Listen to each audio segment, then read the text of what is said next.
बिस्मिल्लाहिर्रहमानिर्रहीम अल्हम्दुलिल्लाहि रब्बिल आलमीन वस्सलातु वस्सलामु अला रसूलिहिल करीम।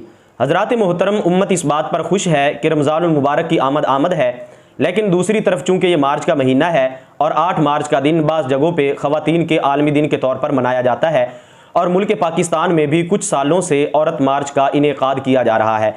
ज़ाहिर है ये तरीका सैयदा खदीजतुल कुबरा रदियल्लाहु ताला अन्हा, सैयदा आयशा सिद्दीक़ा रदियल्लाहु ताला अन्हा से चलता हुआ हम तक नहीं पहुंचा, बल्कि अमेरिका और यूरोप से चलता हुआ मुसलमानों के अंदर दाखिल हुआ है। चूंकि ये मुल्क कलमा इस्लाम पर बना है तो इसमें रहने वाला हर मुस्लिम मर्द हो या औरत वो आज़ाद नहीं बल्कि दीन इस्लाम का पाबंद है। हाँ, उतनी आज़ादी है जितनी कि इस्लाम ने अपने मानने वालों को अता की है।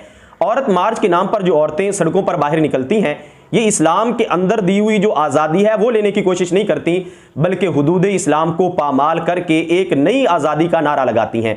अगर इनका नारा ये होता कि हमें सैयदा फातिमा ज़हरा रदियल्लाहु ताला अन्हा की तरह हुकूक चाहिए जो अल्लाह के रसूल सल्लल्लाहु ताला अलैहि वसल्लम ने उनको दिए, या जो मौला अली रदियल्लाहु ताला अन्हु ने अपनी ज़ौजा को दिए, हम वो हुकूक लेना चाहती हैं तो हम भी इनकी हिमायत में आवाज़ बुलंद करते। चूँकि ज़ाहिर है औरत को इज़्ज़त देनी चाहिए, उसको हरासा नहीं करना चाहिए, औरत को तंग नहीं करना चाहिए। और बाकायदा हमारा दीन तो हमें यह कहता है कि बेटों की बजाय बेटियों के लाड और नखरे जो हैं वो ज़्यादा उठाने चाहिए। जिस इस्लाम ने इतनी इज्जत दी हो, ये औरतें आज गैरों की तरफ क्यों देख रही हैं? या तो ये कहती कि हमने सैयदा फातिमा ज़हरा रदियल्लाहु ताला अन्हा के नक्शे कदम पर चलना है। अब एक तरफ सैयदा फातिमा ज़हरा रदियल्लाहु ताला अन्हा की सीरत मुबारक है और दूसरी तरफ अमेरिका की लौंडियों और कुफ्र के निज़ाम के ज़ेरे साया ज़िंदगी गुजारने वाली औरतों का तरीका है। मुझे बताएं, सैयदा फातिमा ज़हरा रदियल्लाहु ताला अन्हा की सीरत बेहतर है या कुफ्र के निज़ाम के ज़ेरे साया जो औरतें ज़िंदगी गुजार रही हैं उनकी सीरत बेहतर है? यूरोप की औरतों के पीछे चलकर जन्नत में जाना है या सैयदा फातिमा ज़हरा रदियल्लाहु ताला अन्हा की क़ियादत में जन्नत में जाना है? जब सैयदा फातिमा ज़हरा रदियल्लाहु ताला अन्हा की क़ियादत में वहां जन्नत में रहना है तो उसवा जो है वो हजरत सैयदा फातिमा ज़हरा रदियल्लाहु ताला अन्हा का क्यों नहीं अपनाया जाता? अपना लीडर सैयदा फातिमा ज़हरा रदियल्लाहु ताला अन्हा को क्यों नहीं बनाया जाता? जब इनको ये बातें बताते हैं तो कहते हैं ये देखिए मौलवी तो मुतशद्दिद होते हैं, ये तो नफरत फैलाते हैं, ये तो तासुब की निगाह से देखते हैं। हालांकि मुल्क में सबसे बड़ी नफरत फैलाने वाली ये औरतें हैं, क्योंकि इन्होंने इस मुल्क के अंदर औरत मार्च के नाम पर अल्लाह और उसके रसूल की तौहीन का इर्तिकाब किया है। जो वहां पे ये तहरीरात लेके आई उनमें से एक ये भी है कि मैं 9 साल की थी, वो 50 साल का था, मुझे चुप करवा दिया गया। उसकी आवाज आज भी मस्जिद में गूंजती है। अब 9 साल से मुराद है हजरत आयशा सिद्दीक़ा रदियल्लाहु ताला अन्हा और 50 साल से मुराद है नबी करीम सल्लल्लाहु ताला अलैहि वसल्लम। तो ये औरतें वहां पे जाकर नारा लगाती हैं और वो तहरीरात लोगों को दिखाती हैं कि पहला जुल्म तो नबी करीम सल्लल्लाहु ताला अलैहि वसल्लम ने किया कि जो एक 9 साल की औरत से जो है वो शादी कर दी गई। हालांकि इनको पता नहीं कि वो निकाह जो है रब्बे जुल जलाल की तरफ से हुआ था। तो फिर कलिमा का क्या मकसद रह जाता है जब तुमने नबी करीम सल्लल्लाहु ताला अलैहि वसल्लम पर इतराज कर दिया, हजरत अम्मी जी आयशा सिद्दीक़ा रदियल्लाहु ताला अन्हा पर इतराज कर दिया। फिर जब हम बताते हैं तो तुम ये कहती हो कि मौलवी जो है ये तो मुतासिब होते हैं, ये तो नफरत फैला रहे हैं, मजहब जो है वो तो बारूद बनता जा रहा है। हालांकि नफरत उलमा नहीं फैला रहे, बल्कि ऐसे मार्चों में निकल कर अल्लाह और उसके रसूल की तौहीन करके इस्लाम की हुदूद को पामाल करके तुम मुल्क के अंदर नफरत जो है वो फैला रही हो। इसी तरह एक औरत ने वहां पे ये तहरीर भी उठाई हुई थी, अगर दुपट्टा इतना ही पसंद है तो आंखों पर बांध लो। ये डायरेक्ट इस्लाम पर इतराज बनता है। दुपट्टा मौलवी ने तो नहीं दिया, अगरचे ये गुस्सा मौलवियों के खिलाफ करते रहे, लेकिन पर्दे का हुक्म और दुपट्टे का हुक्म इस्लाम ने इनको दिया है। तो ये इस्लाम को क्यों कर रही हैं कि आंखों पर बांध लो? अगरचे मोमिन मर्दों को भी ये हुक्म है अपनी निगाहों को नीचा रखें, औरतों को भी हुक्म है कि निगाहों को नीचा रखें, दोनों को अपना अपना फरीजा जो है वो सर अंजाम देना चाहिए। लेकिन ये डायरेक्ट इस्लाम पर इतराज कर रही हैं। और जब हम ये कहते हैं कि इन औरतों ने ये नारा गलत लगाया तो कहते नहीं ये तो मौलवी जो है वो तो मुतशद्दिद होते जा रहे हैं। ये मौलवियों का तशद्दुद नहीं है, बल्कि ये इस्लाम का हुक्म है। ये रब्बे जुल जलाल कुरान पाक में इरशाद फरमाता है, सूरह अहज़ाब की आया नंबर 59 है, या अय्युहन नबिय्यु कुल लि अज़वाजिका व बनातिका व निसाइल मुमिनीना, ए नबी आप फरमा दीजिए अपनी अज़वाज को और अपनी बेटियों को, व निसाइल मुमिनीना और मोमिनों की औरतों को क्या फरमाना है, युदनीना अलैहिन्ना मिन जलाबिबिहिन, कि वो अपनी चादरों का एक हिस्सा अपने चेहरे पर ओढ़े रखें। तो रब्बे जुल जलाल ने यह हुक्म दिया है, जो रब पैदा करने वाला है, जो रब सारी नेमतें अता करने वाला है, दुपट्टे का पर्दे का हुक्म तो उस रब ने दिया है। इस मौका पर मैं इस्लाम की बेटियों को वो पैगाम देना चाहता हूं जो उनके सबसे बड़े खैरखा हजरत मोहम्मद मुस्तफ़ा सल्लल्लाहु ताला अलैहि वसल्लम ने दिया है। वो नबी जो कि दुनिया में भी उनके खैरखा हैं और क़यामत के दिन भी उनके खैरखा होंगे, उन्होंने अपनी मानने वालियों को और अपना कलमा पढ़ने वालियों को क्या पैगाम दिया। इसके हवाले से सही बुखारी शरीफ इसकी जिल्द 2 है और इसमें हदीस नंबर 5885 है। हज़रत अब्दुल्ला बिन अब्बास रदियल्लाहु ताला अन्हुमा से रिवायत है, वो फरमाते हैं लाअन नबी सल्लल्लाहु ताला अलैहि वसल्लम अल मुतशब्बिहीन मिनर रिजाल बिन निसाई वल मुतशब्बिहाति मिनन निसाई बिर रिजाल, कि अल्लाह के रसूल सल्लल्लाहु ताला अलैहि वसल्लम ने उन मर्दों पर लानत की जो औरतों की मुशाबहत इख्तियार करते हैं और उन औरतों पर लानत की जो मर्दों की मुशाबहत इख्तियार करती हैं। तो इस्लाम ने तुम्हें यूं आज़ाद नहीं किया कि तुम जैसे बाल रखना चाहो वैसे रख लो। बाल में भी मर्द और औरत के दरमियान फ़र्क है। जो औरत कंधों के ऊपर बाल रखेगी, अल्लाह के रसूल सल्लल्लाहु ताला अलैहि वसल्लम ने उस पर लानत की, क्योंकि वो मर्दों की मुशाबहत इख्तियार कर रही है।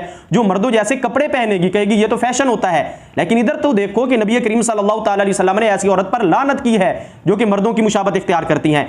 इसी तरह वो मर्द जो कि औरतों वाले कपड़े पहनते हैं, बाल जो है वो औरतों जैसे रख लेते हैं, कंधों से नीचे लेके आ जाते हैं, बालियां पहनते हैं, उन पर भी अल्लाह के रसूल सल्लल्लाहु ताला अलैहि वसल्लम ने लानत की है। ये सही मुस्लिम शरीफ इसकी जिल्द 2 है और इसमें नबी करीम सल्लल्लाहु ताला अलैहि वसल्लम का ये फरमान मौजूद है। हदीस नंबर 7194 है। आप सल्लल्लाहु ताला अलैहि वसल्लम ने फरमाया, सिनफान मिन अहलिन नार लम अरहुमा, जहन्नमियों के 2 गिरोह हैं जिनको मैंने नहीं देखा, यानी वो अभी आएंगे। आप सल्लल्लाहु ताला अलैहि वसल्लम ने फरमाया, कौमुम माहुम सियातुन कादनाबिल बकरी यदरिबूना बिहन्नास, एक तो वो लोग हैं जिनके हाथ में गाय की दुमों की तरह कोड़े होंगे, यदरिबूना बिहन्नास, वो उसके जरिए लोगों को नाहक मारेंगे। एक वो गिरोह जहन्नमी है। दूसरा कौन सा, क्या पैगाम है इस्लाम का अपनी बेटियों के नाम? नबी करीम सल्लल्लाहु ताला अलैहि वसल्लम ने फरमाया, वनिसाउन कासियातुन आरियातुन मुमीलातुन माइलात, वो औरतें जो कि लिबास पहनने के बावजूद नंगी होंगी, यानी लिबास इतना तंग पहनेगी, जिस्म जो है वो दिखाकर चलेंगी।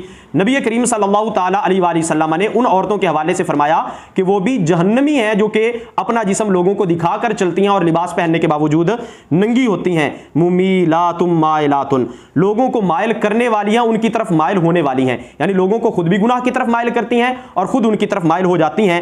आगे आप सल्लल्लाहु ताला अलैहि वसल्लम ने फरमाया, ला यदखुलनल जन्नता वला यजिदना रिहाहा, वो जन्नत में दाखिल नहीं होंगी और ना ही जन्नत की खुशबू पाएंगी। तंग लिबास पहनती हैं, बारीक लिबास पहनती हैं, जिस्म दिखाकर चलती हैं, जिस तरह के ये कहते हैं कि हमें पर्दे की जरूरत नहीं है, दुपट्टा आंखों पर बांध लो। तो नबी करीम सल्लल्लाहु ताला अलैहि वसल्लम ने फरमाया, जन्नत में जाना तो बड़ी दूर की बात है, ऐसी औरतें जन्नत की खुशबू भी नहीं पा सकती। अब क्या ये नफरत मौलवियों ने फैलाई है या जिस नबी का तुमने कलमा पढ़ा है उस नबी अलैहिस्सलातु वस्सलाम ने तुम्हें इस चीज का हुक्म दिया है? इसी तरह ये सुनन अबी दाऊद है और इसकी जिल्द 2 है। इसमें नबी करीम सल्लल्लाहु ताला अलैहि वसल्लम का ये फरमान मौजूद है। हदीस नंबर 4174 है।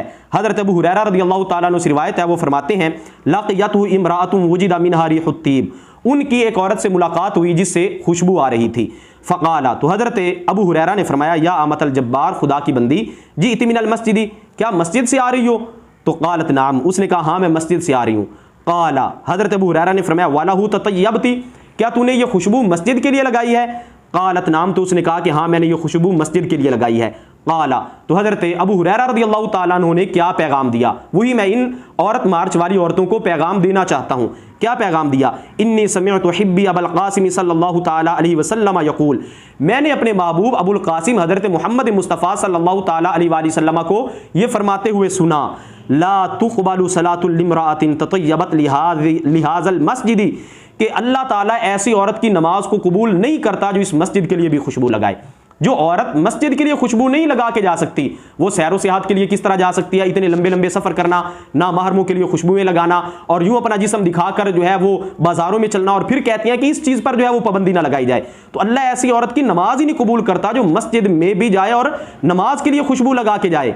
और आगे फरमाया, हत्ता तरजिया फतगतसिला गुस्लहा मिनल जनाबा, यहाँ तक कि वो घर वापिस आए और इस तरह गुस्ल करे जिस तरह कि जनाबत का गुस्ल किया जाता है, इस तरह अपने बदन से उस खुशबू को उतार दे जो उसने इस चीज़ के लिए लगाई है। तो ना महरमों के लिए खुशबू लगाना, उनको फ्रेंड बनाना और उनके साथ घूमना फिरना और अकेला उनके साथ सफ़र करना, इसको तुम आज़ादी कहती हो?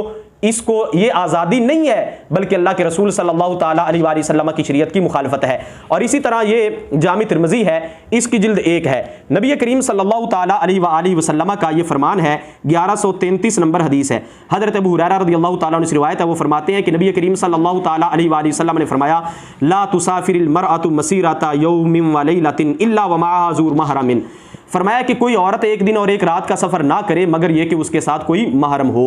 ये हदीस और दीगर हदीसों को मिलाया जाए तो उससे नतीजा ये निकलता है कि औरत शरी सफ़र जो है वो महरम के बगैर नहीं कर सकती। तो जो 100-100 200-200 किलोमीटर दूर जाती हैं सैरो सियाहत के लिए, हालांकि उनका महरम भी नहीं होता, ना उनका भाई होता है, ना उनका बाप होता है, इतनी दूर तक जो चली जाती हैं उनके लिए ये सफ़र करना जायज़ नहीं है और वो इसको आज़ादी बोलती हैं। हत्ता कि औरत हज या उम्रा करने के लिए भी महरम के बगैर नहीं जा सकती। वहाँ पर वो तो अल्लाह का घर है, काबतुल्लाह की ज़ियारत करना, लेकिन जब काबतुल्लाह की ज़ियारत बगैर महरम के नहीं हो सकती, अकेली औरत नहीं कर सकती, औरत को इतनी आज़ादी नहीं दी गई है, तो ये औरतें सैरों सियाहत करना और दोस्तों के साथ घूमना फिरना, इनकी इस्लाम इनको कैसे इजाजत दे सकता है। इसी तरह जामे तिर्मिज़ी के अंदर नबी करीम सल्लल्लाहु ताला अलैहि वसल्लम का ये फरमान मौजूद है, ला यखलुवन्ना राजुलुम बिमरातिन, कोई मर्द किसी औरत के साथ तन्हाई में नहीं बैठता, इल्ला काना सालिसहुम शैतानु, मगर उनका तीसरा शैतान होता है। अगर एक लड़का और लड़की तन्हाई में बैठे हैं तो तीसरा उनके दरमियान शैतान होता है जो उनके दिल में गलत बातें डालता है। तो अल्लाह के रसूल सल्लल्लाहु ताला अलैहि वसल्लम ने तो यहां तक पाबंदी लगाई, तो इनका घूमना और अलहदा फ्रेंड्स बनाकर औरतों का उनके साथ बैठना, इस्लाम इस चीज की कैसे इजाजत दे सकता है, और ये सही हदीसें हैं। इसी तरह जामे तिर्मिज़ी के अंदर 1136 नंबर है, और अगर दूसरे नंबर देखने हो तो 1170, 71, 72 और 73 नंबर पर आप इन हदीसों को मुलाजा कर सकते हैं। हजरत अब्दुल्लाह से रिवायत है, वो फरमाते हैं कि नबी करीम सल्लल्लाहु ताला अलैहि वसल्लम ने फरमाया, अल मरअतु औरतुन, औरत जो है वो तो सरापे पर्दा है, फैज़ा खाराजत, जब औरत बाहर निकलती है, इस्तशरफ़हा शैतानु, तो शैतान उसको ताकता है। ये सही हदीस पाक है। तो औरत का बाहर भी आम हालात में निकलना, इसकी भी इजाज़त नहीं होती। हाँ, जो ज़रूरी हो तो उसके लिए मुख्तलिफ शराइत होती हैं। तो जब औरत के लिए इस चीज़ की इजाज़त नहीं, तो अकेला इतने इतने दूर सफ़र करना, मार्चों में निकलना और ये सब कुछ करना, ये दरअसल मौलवी इसको नहीं नाजायज़ कह रहे, बल्कि ये अल्लाह के रसूल सल्लल्लाहु ताला अलैहि वसल्लम ने नाजायज़ कहा, जिस नबी का तुमने कलमा पढ़ा है। लिहाजा इस मौका पर तुम्हें यह पैगाम है कि तुम इस्लाम से आज़ादी की बजाय इस्लाम की पैरवी करो। और रब ताला फरमाता है, या अय्युहल्लज़ीना आमनु दुखुलू फ़िस्सिल्मि काफ़ा, ऐ ईमान वालो तुम पूरे के पूरे इस्लाम में दाखिल हो जाओ। और यह भी फरमाता है, वमन यब्तगि गैरल इस्लामि दीनन फलन युक़बल मिन्हु, जो इस्लाम के सिवा कोई और दीन तलाश करे तो वो हरगिज़ क़यामत के दिन उससे कबूल नहीं किया जाएगा। यही दीन नजात का सबब है और इसी दीन की पैरवी करने वाले को ही नजात मिलेगी।